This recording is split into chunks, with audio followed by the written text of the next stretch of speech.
네, 주도주 발굴의 달인 김성준 어드바이저와 함께하는 투자 핫플레이스 시작하겠습니다. 위원님 안녕하십니까? 예, 안녕하세요. 네, 먼저 첫 번째로 많이들 궁금해하실 것 같은 종목 삼성전기를 보도록 하겠습니다.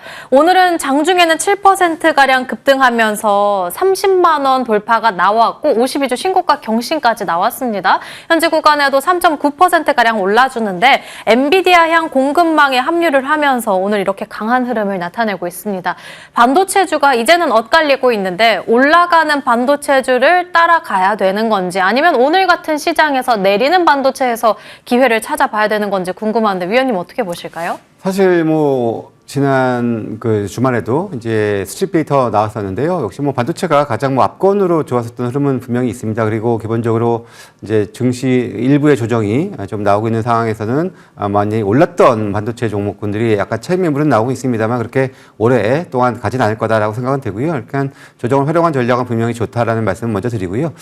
사실 삼성전기 같은 경우는 말씀하셨던 것처럼 엔비디아의 AI 칩 공급망에 합류했다라는 소식과 함께 사실 지난 4분기 비수기를 지나는 가운데서도 일단 실적에 대한 기대를 여전히 갖고 있는 그런 상황 속에서 엔비디아까지 공급망 확대를 한다면 빅테크 쪽에 이제 6개사의 이런 이제 FPGA의 공급을 통해서 보다 더 안정적인 그런 이제 실적을 올해는 더 기대할 수 있다라는 차원에서 본다면은 오늘 또 이런 효과로 인해서 반도체 내에서도 이제 장 초반에 기판주들의 반등이 상대적으로 좀 더 강했었던 흐름까지도 연결이 됐었던 그런 흐름이었고요. 기판을 포함한 삼성전기를 포함한 기판주들도 같이 한번 유심히 올해는 또 좀 봐야 되지 않을까라는 말씀 좀 드릴 수 있겠습니다. 안정적인 실적을 기대하면서 상대적으로 안정적인 흐름을 나타내고 오늘 시장에서 강한 기판 위주로 해서 보자. 그 안에서 첫 번째 특징주로는 삼성전기를 골라주셨습니다. 두 번째 특징주로는 GS 리테일을 볼 수 있겠는데 설을 앞두고 배송비에 대해서 할인을 해준다라는 게 종목을 검색하다가 저도 덕분에 알게 됐는데 오늘 시장에서 변동성을 다소 나타내다가 현재 구간에는 보합권 정도에 올라와 있는 상황입니다. 작년에는 사실 주가가 그렇게 좋지만은 못했지만 그래도 다시금 힘을 내주고 있는데 지금 우리가 봐야 할 투자 포인트는 어떤 게 될까요? 아무래도 이제 단기적으로는 이제 그 내수 쪽의 종목군들이 그래도 실적이 그다지 나쁘지 않은 그런 상황이었음에도 불구하고 이제 반도체 또 로봇과 같은 이런 테크주 중심의 상승이 지금 이어지다 보니까 상대적인 소외감은 좀 있었는데요. 오늘 이렇게 증시가 좀 조정을 좀 보이는 가운데 이제 내수 종목군들도 한번 관찰을 해볼 필요가 있겠다라고 생각이 들고요. 특히 이제 최근 들어서 설 연휴를 앞두고 지역화폐 발행이 상당히 이제 지역별로 많이 좀 나오고 있는 그런 상황입니다. 그래서 다시 한번 이런 지역화폐 관련주들도 충분히 저는 시장에서 주목받을 수 있는 그런 흐름이 또 예상이 좀 되고요. 이 GS 리테일 같은 경우에 사실 실적이 올해 전년 대비 대단한 성장폭을 기대하지는 않지만 그래도 이익 성장을 기대를 해볼 수 있는 부분들이고요. 여전히 PR도 저평가 매력이 있는 부분들, 특히 PBR이 0.5 정도 수준밖에 되지 않습니다. 그래서 안정감은 충분히 있는 그런 부분들이고요. 네, 이제 구조조정을 어느 정도 좀 진행을 한 상황이기 때문에 또 이익에 대한 부분들, 특히나 저는 이벤트적인 약간 좀 테마적인 흐름이 될 수도 있겠습니다만은 지역화폐 관련주들 같은 경우도 다시 한번 이번 2월 달 설 연휴를 앞두고 한번 부각될 수 있는 흐름도 같이 저는 눈여겨보고 있는 그런 포인트 있습니다. 이런 시장 안에서 틈새를 공략하면서 내수주를 보는 것도 포인트가 될 것 같다. 그 안에서 GS 리테일을 골라주신 거고요. 세 번째 특징주로 넘어가 본다면 이번에는 신도리코를 보겠습니다. 개별적으로 주주 환원책에 대한 기대감도 있고 여기에 더해서 자산가치 확대에 대한 기대감까지 있는 상황 속에서 외국인들이 요즘과 같은 시장에서는 저평가 우량주를 찾다 보니까 이 종목이 부각이 되는 겁니다.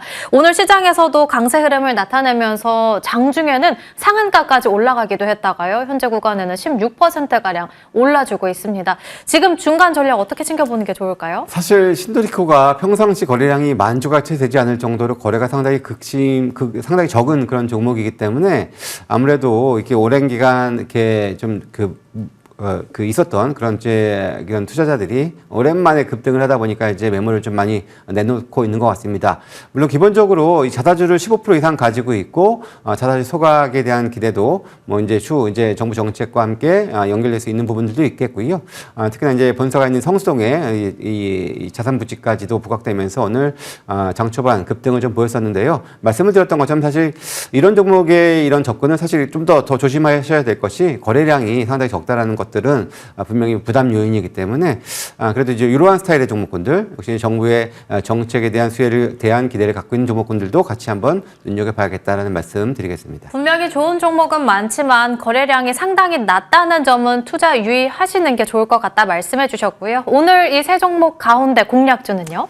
예, GS 리테일로 골라봤고요. 기본적으로 일단 뭐 원래는 이제 편의점 그리고 이제 이 슈퍼마켓 쪽에 이제 주로 영업을 하고 있는데 최근에 이제 좀 저수익 편의점들도 많이 구조조정을 좀 했고 새롭게도 리뉴얼되는 그런 흐름들도 많이 나오다 보니까 나름의 이제 이익에 대한 체력들은 좀 있습니다. 물론 또 홈쇼핑까지도 마찬가지로 뭐 안전한 캐시카우 역할을 분명히 하고 있는 그런 부분들이 있고요. 그래서 안정적인 관점에서 거기에 또 하나 이 지역 앞에 그런 이제 관련된 이슈와 함께 한 번 더 부각될 수 있는 여지는 충분히 있다라고 보여지고 수급도 상당히 양호한 흐름 보여주고 있기 때문에 저는 이제 편안한 투자할 수 있는 그런 종목이다라고 말씀을 드리고요. 목표 주가는 일단 22만 6천 원 준비를 해봤고요. 손절 가격은 2만 원으로 제시해드리겠습니다. 오늘 공략주로는 GS 리테일을 골라주셨고요. 저희가 추가적으로 두 종목에 대한 종목 점검이 남았었지만 시간상 이 부분에 대해서는 오늘 준비되어 있는 2시 반 무방에서 도와주실 수 있을까요? 네, 그럼요. 예, 충분히. 네, 오늘 원래 준비되어 있던 종목은 비나텍, ESS 관련해서 오늘 나홀로 급등세를 나타내고 있는데 이 종목에 대한 추가 전략은 물론이고 롯데 관광개발의 경우에도 오늘 장중 신고가 경신이 나온 만큼 이 두 종목에 대한 추가 전략들도 챙겨가시길 바라겠습니다. 김성준 어드바이저와 함께 이야기 나눠봤습니다. 오늘 말씀 감사합니다. 네, 감사합니다.